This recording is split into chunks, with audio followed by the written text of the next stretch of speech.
The city of Lockport is promising to reform its police department tonight. This is part of a settlement with the family of Troy Hodge, who died after a struggle with officers 3 years ago.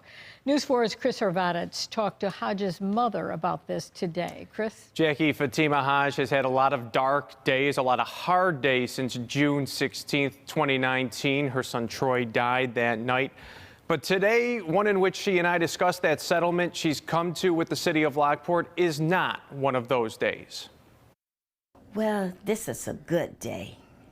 I feel great.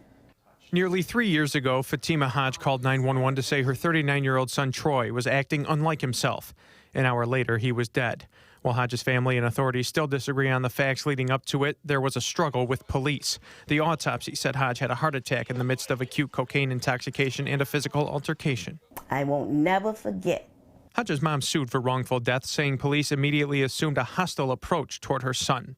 Out of that lawsuit has now come a settlement, reportedly worth $3 million by the Buffalo News. There are also promises of police reform in Lockport, some of which are already being implemented, according to the Hodge family attorneys. They include more use of force and de-escalation training for officers, implicit bias training, and more training on how to respond to medical 911 calls. But for Fatima Hodge, the most important reform involves mental health calls. Because, see, these officers, they need help. That's why they need training, so they can communicate to one another. And when they get that training, they'll know how to go out there to handle a crisis like my medical situation that Troy went through. Officers in Lockport will now have access to mental health professionals during a police response. They'll also get training on how to properly restrain people in mental health distress. We want these farms to be put in action, not under the cover. If we say it, do it.